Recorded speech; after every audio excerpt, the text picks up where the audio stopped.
Ya, lebih lanjut kita sudah terhubung dengan pengamat politik dari Universitas Sumatera Utara, Indra Fauzan, dan juga Arya Seno dari PDI Perjuangan. Selamat sore Bapak-Bapak. Sore, Mas Wilson. Baik, kita ke Mas Indra ini melihat saat ini ternyata Bobi masih unggul dibandingkan dengan petahana di Sumatera Utara. Apa faktor Bobi menjadi top of mind berdasarkan survei LSI ini menurut Anda? Ya kalau biasanya kita melihat bahwa mungkin orang sudah tahu lah ya dari ketika bicara top of mind, orang akan tahu Bobi Nasution itu adalah pertama tentunya menantu Presiden Jokowi ya, dan tentunya yang kedua adalah biasanya karena beliau adalah wali kota Medan. Sebagaimana kita ketahui Medan adalah ibu kota Sumatera Utara, kemudian juga tentunya sorotan media juga akan terterpa kepada Bobi Nasution, itu tidak bisa kita hindari. Dan suka tidak suka memang dari dulu Bobi Nasution tentu sudah sudah menjadi sorotan publik, kemudian juga akselerasi kerja beliau juga tentunya menjadi sorotan publik, apakah itu kontroversi atau tidak. Jadi biasanya ada dua faktor utama tersebut yang mempengaruhi top of mind dari masyarakat. Tentunya pertama beliau adalah menantu presiden dari Jokowi, dan yang kedua tentunya adalah beliau adalah wali kota dari Medan. Saya rasa itu untuk yang mempengaruhi masyarakat ya.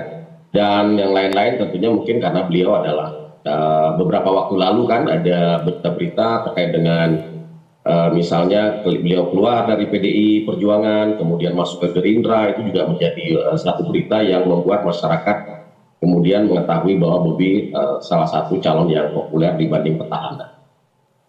Baik, tapi menurut Mas Indra, mengapa sampai sekarang partai-partai politik masih belum mengumumkan siapa yang akan diusung di Sumatera Utara? Masih sedikit saja yang mengumumkan karena ternyata berdasarkan beberapa survei juga Bobi masih unggul. Apa pertimbangan yang masih dilakukan atau terjadi di partai politik menurut Mas Indra?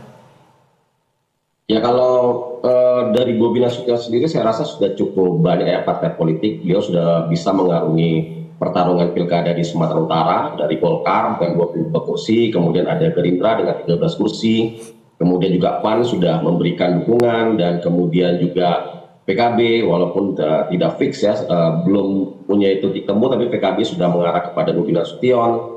Kemudian Demokrat ya juga, walaupun kemarin Pak AHY mengatakan akan menentukan dukungan pada detik-detik terakhir, saya rasa ini juga suatu sinyalemen positif ya.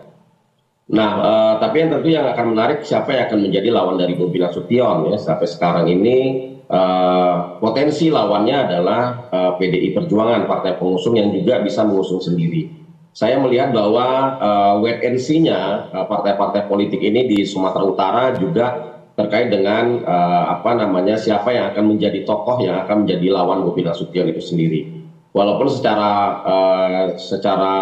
fix kita sudah melihat Bobi akan berpasangan dengan Pak Surya yang Bupati Asahan, tapi ini masih debatable juga saya rasa, walaupun ini tetap menjadi suatu hal yang positif. Banyak partai dari koalisi pengusung Bobi Nasution tentunya juga akan menerima Bobi Nasution dan Pak Surya. Nah, ini yang menjadi titik tolak dari diskusinya adalah siapa yang akan menjadi lawan dari Bobi Nasution. Ini menjadi teka-teki. Apakah Edi Rahmayadi sebagai petahana yang tadi di hasil survei LSI juga menduduki posisi nomor 2, walaupun sangat jomplang sekali ya, dari 35% dari Bobi Nasution, Pak Edi masih 15%. Ini suatu kerja keras yang saya rasa harus didongkrak. Apalagi pendaftaran nanti akan tidak kurang lebih dari 1 bulan lagi, sehingga tentunya partai-partai politik ini juga sudah harus memutuskan siapa yang akan menjadi calon mereka. Nah, tentunya yang menjadi calon mereka, saya rasa ini harus punya karakter yang kuat ya, mampu mengimbangi dominasi suara dari Bobi Nasution dan juga koalisi super ya. Kita bisa melihat koalisi super sekali dari Pak Bobi Nasution ini, sehingga perhitungan dari calon lawan dari Bobi Nasution juga harus cermat. Jadi tidak asal mengusung kandidat, karena pertarungan ini akan berat sebelah kalau hanya akan mengusung sembarangan kandidat. Edi Rahmayadi mungkin menjadi nama yang kuat ya, tapi siapa yang menjadi wakilnya juga ini tentu jadi diskusi yang hangat. Jangan sampai hanya sekedar menghindari kotak kosong, kemudian memunculkan nama-nama yang tentunya tidak populer di masyarakat. Jadi pertimbangan-pertimbangan partai politik ini wait and see juga tentunya pertimbangan-pertimbangan yang sangat matang, karena survei-survei juga mungkin sedang dikerjakan. Baik. Kemudian tentunya yang akan dilihat adalah siapa yang akan menjadi lawan Bobi Nasution. Baik Mas Indra, kalau PDI Perjuangan kan memang bisa mengusungkan calon sendiri di Sumatera Utara. Nah, 5 tahun lalu PDI Perjuangan mengusung Jarod Saiful Hidayat untuk berlaga. Menurut Anda kans untuk Jarod Saiful Hidayat kembali diusung di Sumatera Utara oleh partai PDI Perjuangan apakah cukup besar atau mungkin PDIP justru condong ke Bobi saat ini?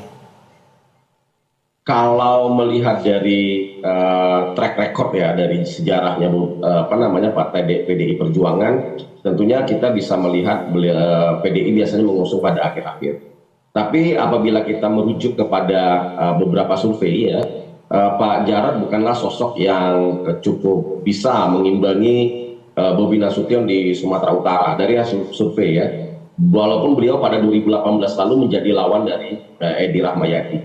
Yang menjadi kandidat yang kuat sekarang ini yang bisa didorong tentunya Edi Rahmayadi, tapi dengan catatan bahwa Edi Rahmayadi itu kan bukan kadernya PDI Perjuangan. Nah ini tentunya menjadi catatan penting. Selama ini PDI Perjuangan biasanya cukup punya keegoisan yang besar ya untuk mengusung kader mereka sendiri.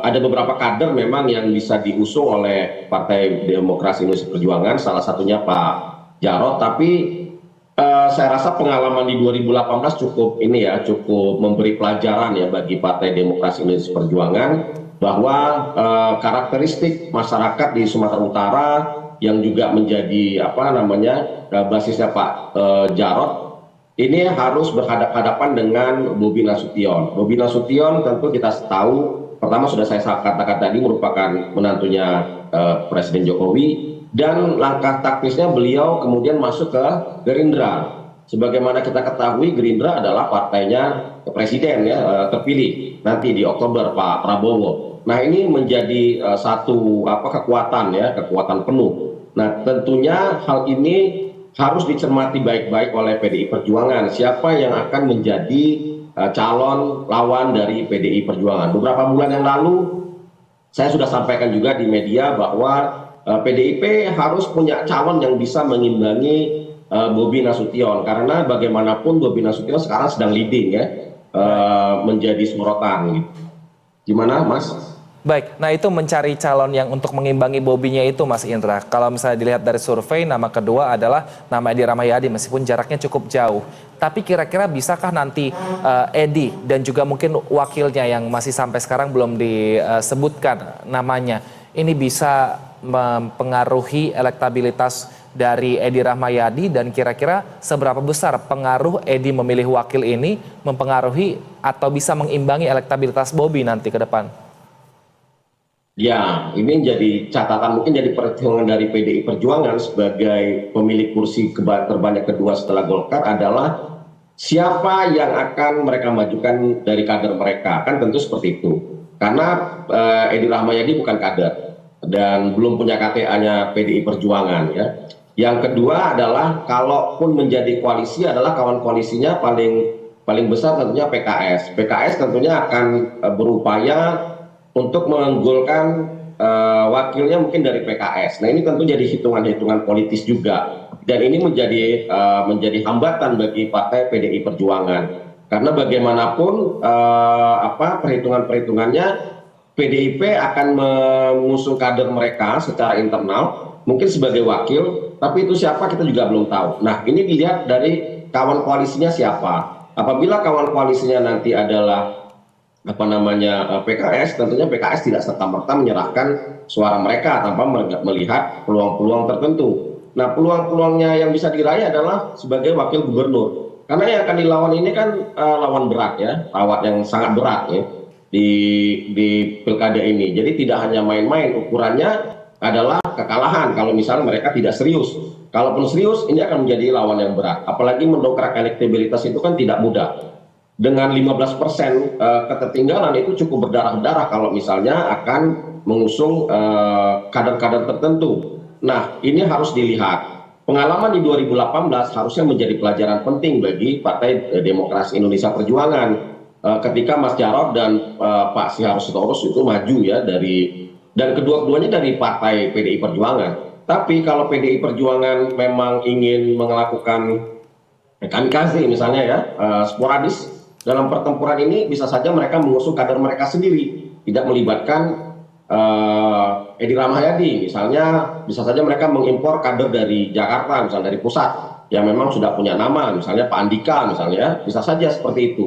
Tinggal bagaimana mereka ingin melihat peta politik di lapangan di Sumatera Utara ini. Karena memang di Sumatera Utara ini saya rasa pengaruh dari Jokowi efek juga sangat mempengaruhi ya. Apalagi kita melihat di Pilpres yang lalu, kemenangan telak dari Pak Prabowo itu sangat mempengaruhi pilihan politik masyarakat di Sumatera Utara. Baik, kita akan nantikan siapa yang nanti akan menjadi penantang Bobi Nasution di Pilgub Sumatera Utara. Terima kasih atas waktu dan juga informasinya. Indra Fauzan, pengamat politik dari Universitas Sumatera Utara. Sehat selalu, Mas.